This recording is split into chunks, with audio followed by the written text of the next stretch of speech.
All right. Job chapter 19, verse 23 states, "Oh, that my words were now written.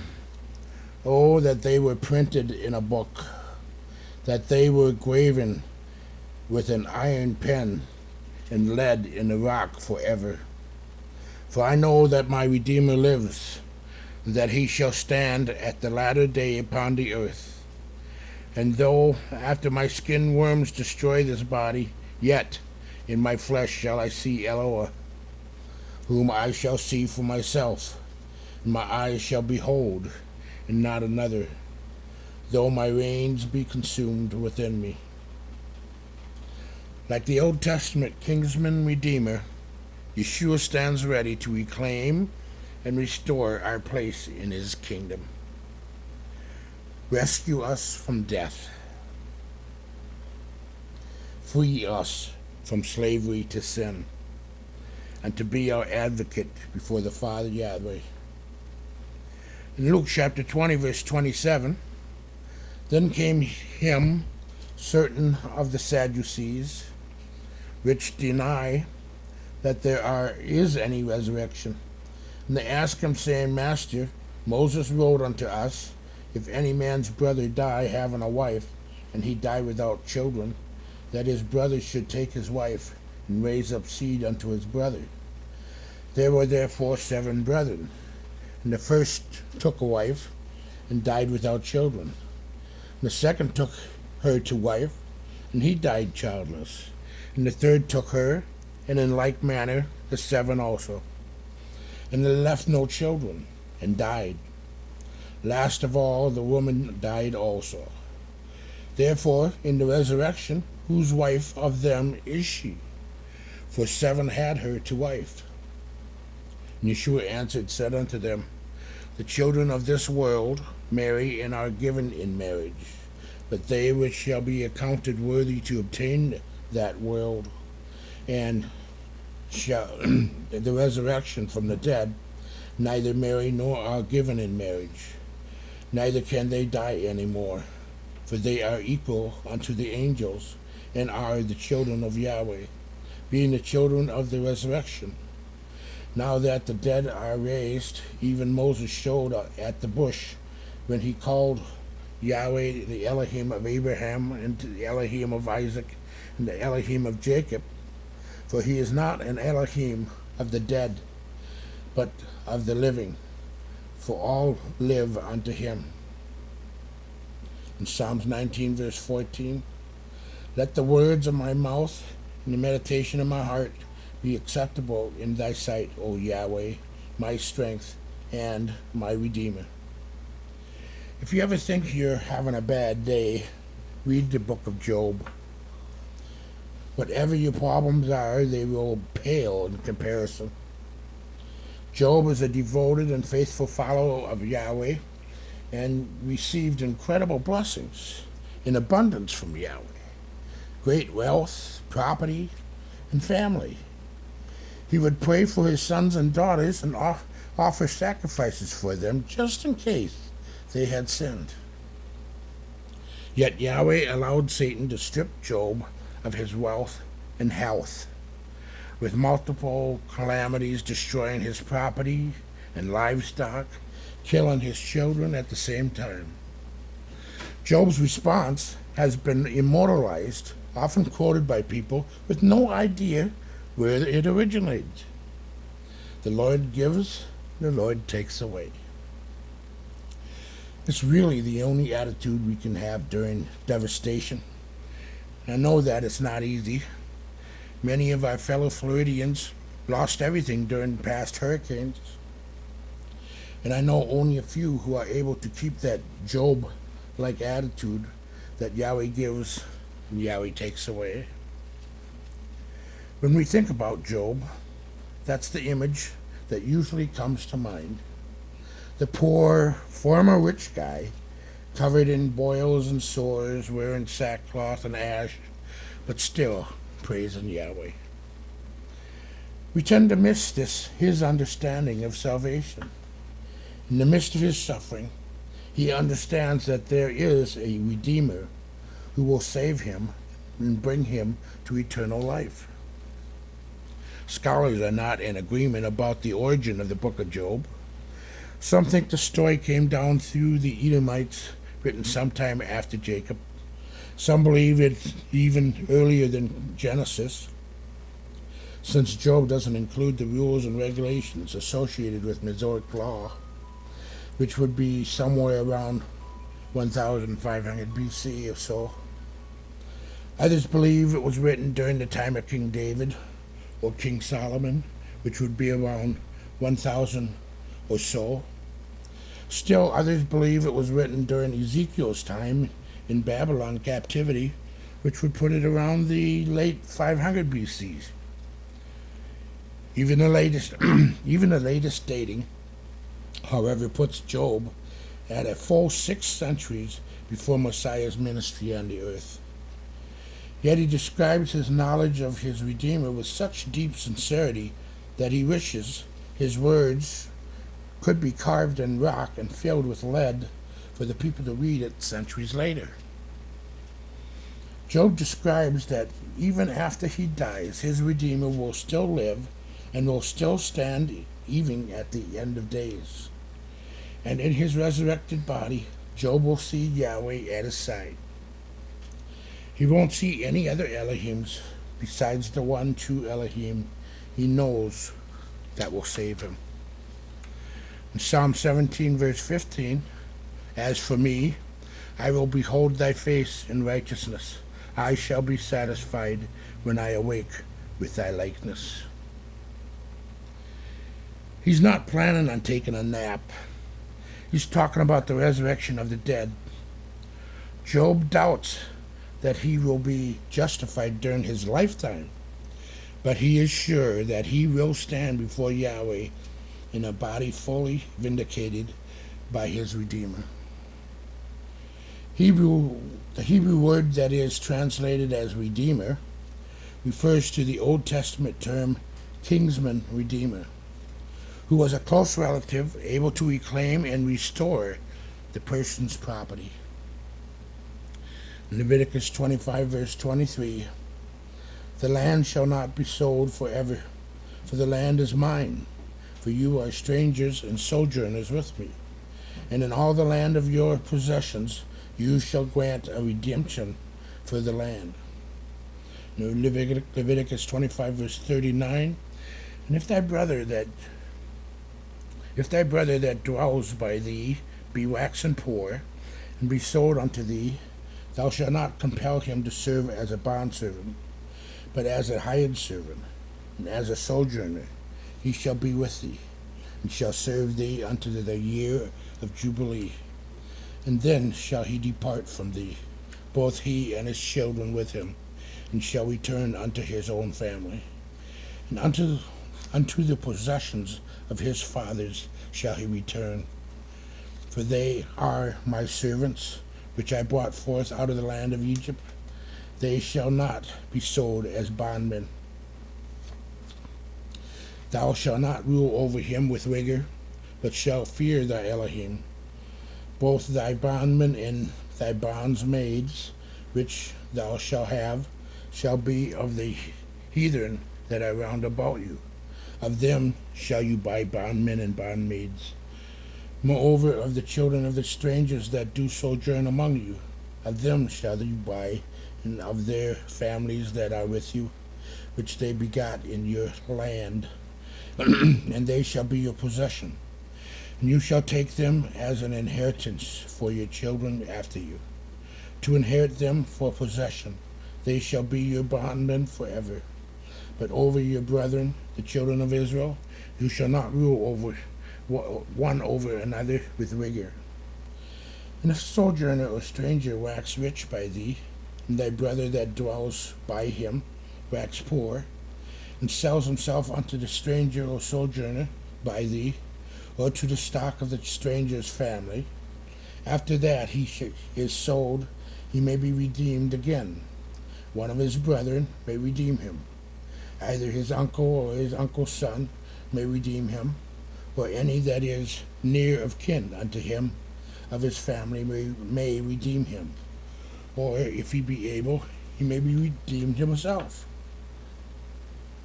And he shall reckon with him that bought him from the year that he was sold to him unto the year of Jubilee.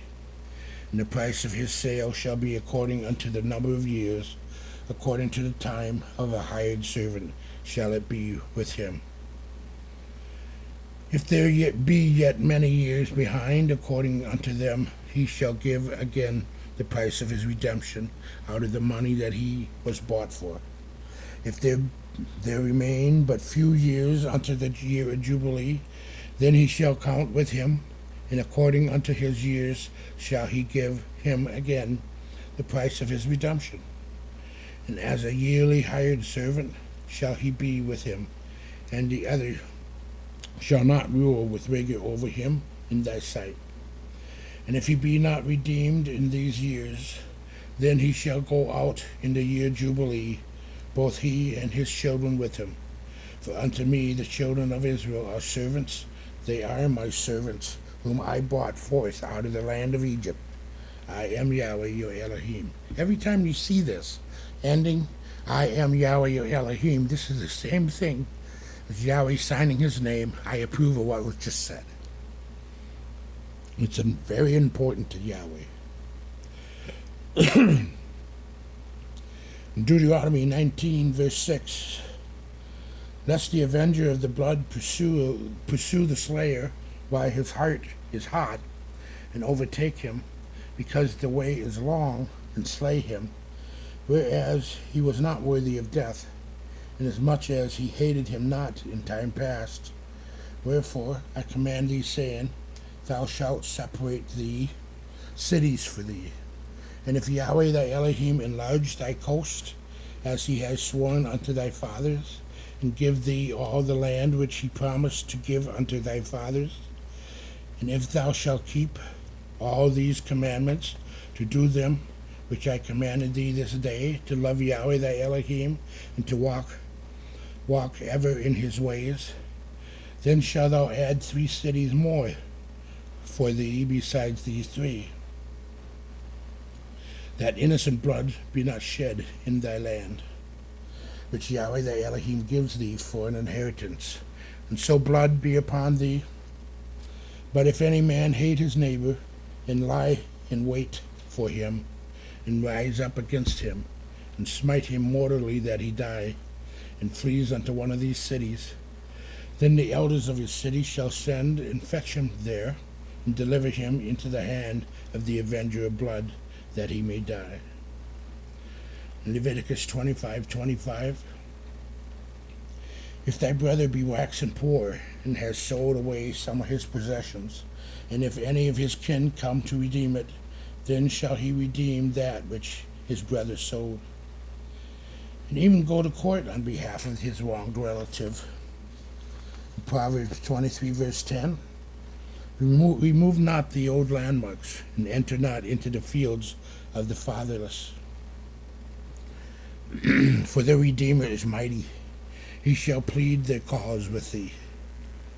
Probably the best known example of the kinsman redeemer is Boaz in the book of Ruth.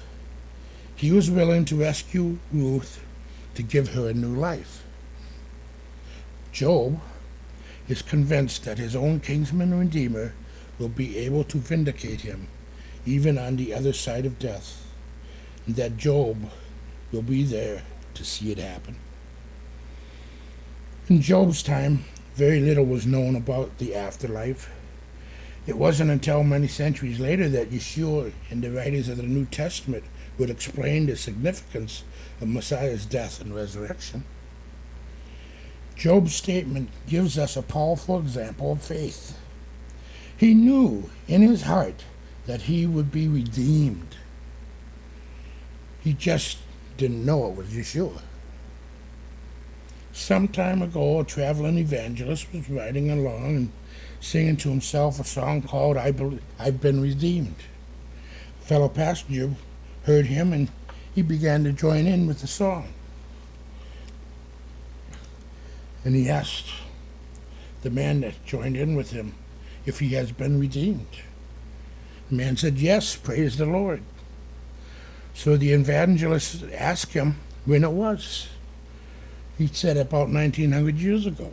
The evangelist was astonished and thought, the man's a little crazy, and he asked, 1900 years ago? The man replied, yes, sir. But I'm sorry to say it's only been about a year since I've known about it. So, Job believed in the resurrection, even though others did not. Centuries later, we see Yeshua preaching in the temple courts of Jerusalem. The Sadducees try to trip up his theology using a story from the Apocrypha. The Sadducees were a branch of Judaism that denied the resurrection. They believed in Torah, the first 5 books. Since these 5 books don't mention resurrection, the Sadducees didn't believe in it. Yet they chose a tale from the Jewish book of Tobit, in which the jealous demon Asmodeus killed the righteous Sarah, first 7 husbands. The question they posed to Yeshua was not a serious inquiry. It was a mocking, sarcastic taunt meant to make Yeshua look like a fool. Yeshua, however, uses the same books of Moses to show them proof of the resurrection, by arguing that Yahweh would not claim to be the Elohim of people who don't exist anymore. His covenant requires that if he is their Elohim after death, then there must be something after death. In fact, the very same Apocrypha the Sadducees used to try to embarrass Yeshua contains the same common Jewish prayers used at the time to show Yahweh's faithfulness to Abraham, Isaac, and Jacob as a living reality. In 4 Maccabees, in appendix to the Greek Septuagint, we read the following. Since they believe that they, like our patriarchs Abraham, Isaac, and Jacob, do not die to God, but live to God. They who believe that to God they die not, for as our forefathers, Abraham, Isaac, and Jacob, they live to God. And then that also says, they knew also that they who die for the sake of God live to God, as do Abraham, Isaac, and Jacob, and all the patriarchs. The Sadducees knew these writings, but chose to believe their own idea instead of the Bible. They believed their own understanding instead of trusting in Yahweh. We have Sadducees today who don't believe in the resurrection. We have priests and pastors out there on TV that don't believe. They try to convince other believers that the idea of a bodily resurrection is foolish. They tell us that Yeshua didn't really die on the cross, that he just passed out and woke up on the tomb and escaped. Yeshua wasn't able to rise from the dead, but he could survive a deadly flogging and a crucifixion, and then use his nail-pierced hands to roll back a multi-ton stone from a grave, being guarded by temple guards, soldiers, without being heard or seen, and then hobbled along on nail-pierced feet to where his disciples were hiding out. They can believe that, but they can't believe in a resurrection. Or that Yeshua actually died, but his disciples went to the wrong tomb, which was why it was empty. Of course, that means the temple guards was guarding the wrong tomb. And somehow, neither the temple guards nor the Jewish leaders ever thought to just produce the body from the correct tomb to stop believers in its tracks. Or the more popular idea that Yeshua died on the cross and the resurrection was merely a spiritual feeling that the apostles felt in memory of Yeshua, not a real bodily resurrection. This would mean that all the apostles preached a resurrection that was a lie, claiming to see something they didn't really see, and suffered torture and death without a single one of them changing their story about the whole resurrection thing. It is incredible that the psalmist and Job both had no opportunity to hear from witnesses of any resurrection, yet believed in it with amazing faith. While believers today who know about the overwhelming evidence supporting Messiah's death and resurrection and his redeeming sacrifice for us choose not to believe. Yeshua tells us that the logic of this world does not apply in the next one.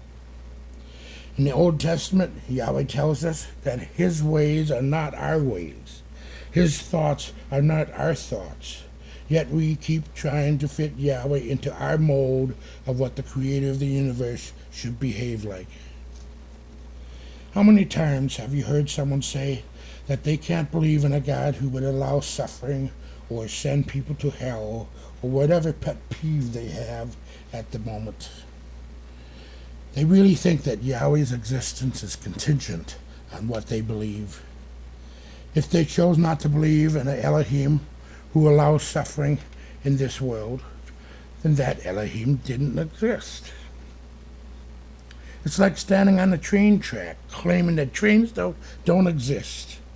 The train hauling gas line pipes out of Panama City will run them over whether they believe in the trains or not. Yeshua is our Redeemer, the one people have hoped for and believed in for almost 3,500 years or more.